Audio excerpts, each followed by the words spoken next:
Chapter 6. Mules. The next thing I knew, I was being nudged awake. It was still dark out. I strained to see the dial of my school watch. It was a little after 4 a.m. Shivering in the early morning cold, we ate hard biscuits and drank tepid ersatz coffee. Doberman called the platoon together. We joined in a loose circle around him, looking like a congregation of new converts kneeling with their minister. Battalion headquarters at Tarnopol was still some 18 kilometers away, he told us. We would be lugging in supplies to headquarters, basically coming in the back way. En route, we would pass through the ruins of the towns of Vinitsa. Under relentless artillery bombardment, our troops were holding the town to keep the road open, and thus our supply line to battalion headquarters. "It is essential," said Doberman, "that you and the supplies get through." He looked around at us. "Any questions?" None were asked. Each of us was given roughly 22 kilograms to stow in our packs, mostly wax-wrapped 5-cartridge packages of ammunition. Combined with the rest of our gear, all told, we carried almost 70 pounds each on our backs. "Move out," said Doberman. As we headed off from the supply dump, then down long slopes through forests of pine, I was struck with an odd notion. All around me were soldiers, rifles in hand.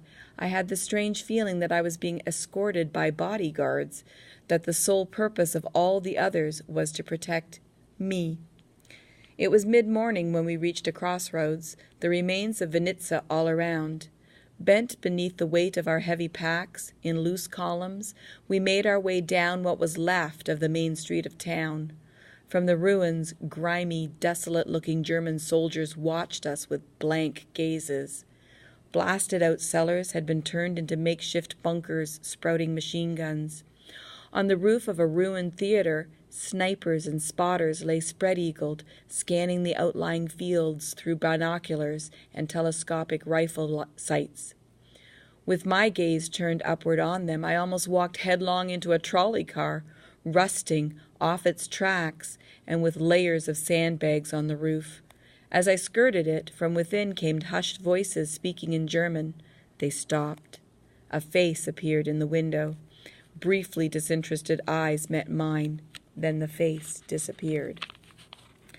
Most of Vinitsa had been reduced to long piles of rubble. A few structures remained standing, though many of these were little more than shells. Vividly, I remember one 2-story place. Most of the front had been sheared off, leaving a clear view into the somewhat intact interior. It reminded me of home.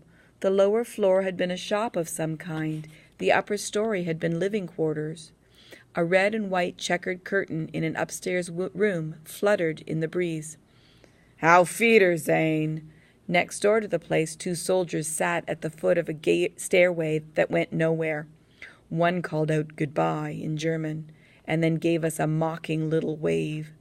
The other, using a finger as a make-believe knife, made a slashing motion across his throat. Soon we were headed up a long slope, leaving Vinitsa behind. It began to rain. Gentle spray turned into a downpour. A cold wind gusted. Gummimantels, rubberized shawls, were pulled from packs. Heads lowered to heavy drifting sheets of rain, we trudged on. We finally reached the crest. Our platoon rested briefly. Then we were on our way again.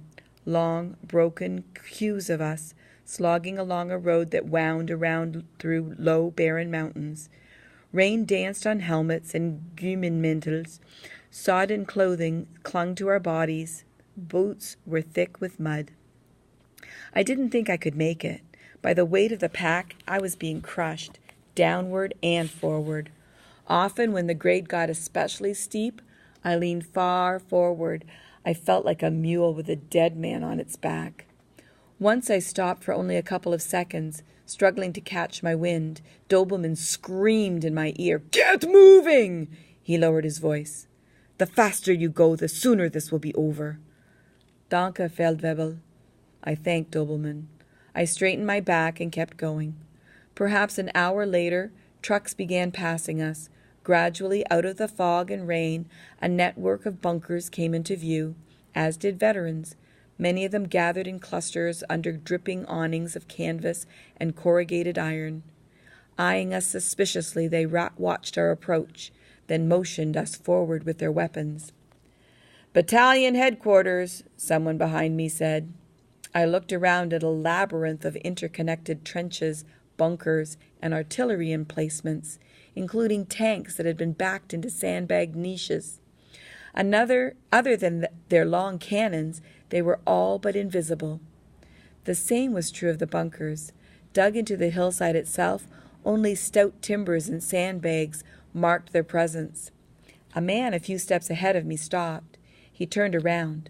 I found myself almost face to face with Dobelman. "7th Platoon!" he barked into the rain. Jacob, Oscar, Hals, and others from our platoon appeared beside me. Dobelman conferred with another Feldwebel. A few moments later, he led us splashing along through deep trenches up to our ankles in water and muck. He stopped and aimed a dripping hand at the entrance to a bunker. "We are going to have to break up the platoon, at least temporarily. The first 5 of you, in there. The rest of you, follow me."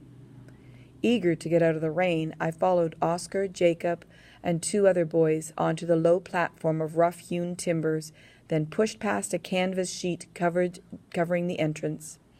"Ah, so what have we here?" a voice exclaimed light-heartedly from the semi-darkness as we filed into the bunker. With the others, I moved tentatively ahead, half blind in the dim light and shrouded in warm, stale air that reeked of cabbage and unwashed bodies. As my eyes adjusted, the interior of the surprisingly large bunker came into focus. 2 junior officers engaged in a game of chess scarcely looked up, but grimy men lounging in bunks and gathered around a combination furnace and stove were eyeing us. All had matching sneering grins on their faces. Our presence, as we stood there unsure of what to do, seemed to amuse and disgust them at the same time. "Karl," said one, "our reinforcements have arrived." "Huh, then we are saved," came the reply. A man in filthy long underwear sauntered towards us, mouth bulging with a great lump of chewing tobacco. He stopped in front of me. Scowling, he looked me up and down with dark, slanted eyes. His round face was dirty and bristling with an uneven stubble of black beard, and his teeth were covered with green and brown scum. "All the men are dead," he said, gazing contemptuously at us. "Now they're sending us boys." He spat a gob of tobacco juice, and then, shaking his head, wandered away.